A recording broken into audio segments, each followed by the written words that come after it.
Dana White to sell his remaining shares of UFC 2 decades after buying it for a couple $1 million. It's now a 7 billion. Who wrote this article? It was one kid. This is a euro because it's pound. 7 billion pounds, which is what roughly? It's about a $10 billion company. The article's from the Daily As Mail. tech mogul Elon Musk joins the board of directors of UFC. Interesting. Dana White is set to hand over his remaining shares in UFC as parent company. Endeavor prepares to take 100% control over this company. UFC Dana White was installed as the organization's president back in 2001 after his childhood friend Lorenzo Fertitta and his brother Frank bought it for a couple $1 million. He cashed in when he sold a chunk of his shares to Endeavor in 2016 in a sale for around $3.5 billion. Endeavor, a conglomerate ran by Hollywood super agent Ari Emanuel. That last name, Emanuel. They produce some players, has already built up a controlling stake of 50.1% of UFC, and now it wants to scoop up the rest. And another boost for Endeavor, tech billionaire Elon Musk is now sitting on their board. What do you think about this, Adam? I mean, there's so much to unpack in this story. This is actually the idea I had for you because this Endeavor group is basically looking to take the company public. This was an idea I had for you to do maybe a BizDoc episode on whatever is going on here with this Endeavor group and UFC. I mean, you go back 10 years ago, UFC wasn't even in the conversation as a top sport. Wasn't even the conversation. I mean, it's not in the big three or the big four, whatever. Basketball, football, baseball, hockey, soccer, track and field, boxing. It was a comedy brand. Yeah. And now UFC is certainly bigger than boxing these days. Oh my boxing is so below UFC these days that the biggest fights in boxing are 50-year-olds Mike Tyson versus Roy Jones Jr. or weigh-ins. Or weigh-ins or frickin' Jake Paul versus Nate Robinson. Like, that's how far boxing has sunk versus UFC. So, and it all kind of falls on Dana White, what he's been able to do. And it started with a $1.5 million investment, or 1.5 million pounds, which is probably closer to $2 million. And now his 1.5 investment is worth what? 7 billion? What is that? No, not his. Okay. Not Dana White. Dana White is only 10%. He has 10% of that $8 billion, and he sold some of his shares, and now he's going to sell the rest. So he may have sold 5% of it, which for $175 million. Now he's going to sell the other 5% for probably $350 million. So what's he going to walk away with? He's going to probably walk away with $500 million. Somewhere on a $500 million. What's his net worth, do you think? I'm going to say he's between $500 to $1 billion is where he's at. 500 to 750. So what? The guy's a player. The guy's a 1,000-time X his money? Where's he at? It's not even about 1,000-time X his money. If Dana White wanted to run for office, he's got that kind of swagger to want to do whatever the hell he wants to do. He's told he wouldn't do it because he wants that freedom that he has. Here's the thing with Dana White. People don't realize Dana White. Let me just give this shout out to Dana White. You can replace great fighters. You have to realize the UFC's had Anderson Silva, Chuck Liddell, Tito. These guys were legends. Even some of the old school guys. GSP. Conor, where's he at? Conor, the Diaz brothers. There are so many incredible fighters where you're like, oh my gosh, I enjoy watching this. I want to see another fight of this guy. Great Armenian fighter, great Mexican. Randleman was from a different league. The point I'm trying to make to you is fighters have come and gone, but there's one guy that's stuck around, and it's been Dana White. When you think about UFC, you think about one name. You think about Dana White, right? They got a deep bench right now of guys that could be the next Dana White. And their biggest challenge, whoever buys them, Endeavor, they have to make sure they keep their Dana White. Look when boxing started to take a hit. Think about when boxing started to take a hit. I got a guy that wants to be interviewed on Valuetainment who was connected to the mob, and he was one of the biggest guys when it came down to boxing. We were talking about this guy. His PR publicist reached out to us where they manipulated fights. Hey, you losing second round, losing third round, because it's so many ways to make money in boxing. Vegas makes so much money. Gamblers make, it's a dirty side of it as well, right? You don't hear that with UFC, but you hear that a lot with boxing. You know when boxing started kind of drifting and people stopped following it? When you no longer heard of a guy named Don King. Okay? People have to realize there is so much value in a Don King. Where the Don King was replaced by a fighter, Mayweather. That's bad news when the Don King becomes a fighter. Because a fighter is eventually going to what? Stop fighting. The career of a promoter is longer than the career of a what?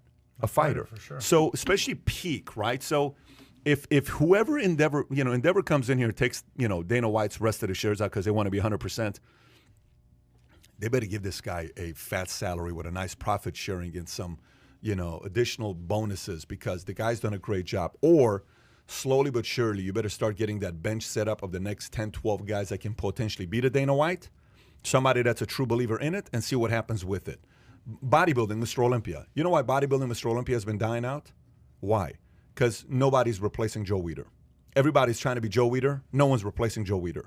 Even the guy that we had on Valuetainment, we interviewed him, who's one of the greatest promoters of all time, like literally one of the greatest promoters of all time. Oh, man, I cannot believe I'm missing him. You go back and you look at even Wayne DeMilia. Phenomenal interview. I really enjoyed talking to Wayne. The stories he told, all the things that he did. Promoters are very valuable. Whoever's buying this, you better have a deep bench of someone with Dana White tendencies. I agree exactly what you're saying. And what you're talking about is the forward brand of a company. Here's what's going on here. So the two brothers buy this. Let's think of that as the venture capital stage for UFC. $1.5 million seed funding, pretty damn big seed, and all they go. Then Endeavor buys it in 16 for $3 billion, big chunk that they buy. There was probably a 3-year earnout on that, and the earnout is, hey, this has to keep going, this can't crash, you have to stay involved over 3 years. Well, that would be 2019, then we roll into the COVID year of 2020. Now they want to buy the rest of it and potentially take it public. So what they're trying to do here is consolidate all the stock so that they can take it public without complication. And that's what Endeavor wants to do. Endeavor is a talent agency. I hope they're listening to what Pat just said, because you need a face of the brand to go forward. This is a mechanical move to consolidate the stock, get ready for an IPO, take it forward. That's great. Everybody can invest in it. Wall Street Bets can talk about it. But if they don't have the face of the brand, then guess what? They've got Apple without Steve Jobs. And that's not going to work. You need a face of the brand based on this. You need Larry Ellison at Oracle. You needed Steve Jobs here. You needed Gates at Microsoft. There are faces that are they're out there, by the way. That there are linked UFC to the brand. them. The link to the brand. Gates was a geek linked to Microsoft.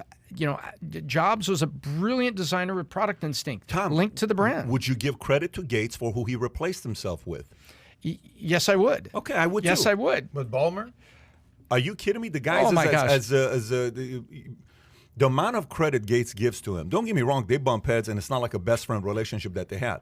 But you know what Ballmer did to Microsoft? Yes. You know what Tim Cook did to Apple? I mean, Yep. you got to. So I just hope they find the right guy replacing Dana White. That's a true believer. That's all I'm Do saying. you think they understand this? Like 100%. I mean, it's do. not Nobody like they're like, spends "Whoa, $10 billion thanks, without Pat." understanding this. They get this. They but know exactly Yeah. what I'm talking about. They're not. And the They're no moment, dummies. No, not at all. They know it.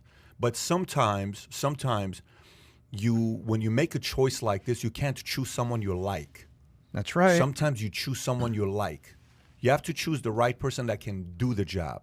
And you typically don't like. Bill Gates doesn't love Ballmer. He's the right guy for it. And they have ground to choose the gears, the right guy. baby.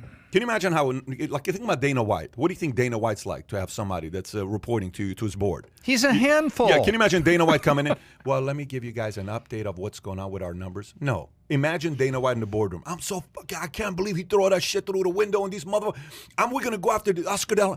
That's who he is. Now, the first thing is, hey, Dana's an hour wait again for the board meeting. Are we having this board meeting? What are we doing here? Where is this guy? Is he coming here? Are we doing business today? Say something. Because he's the guy that knows how to steer the pot. And that's exactly right. The C-letter word, the sexy C-letter word of today's podcast. Oh, my gosh.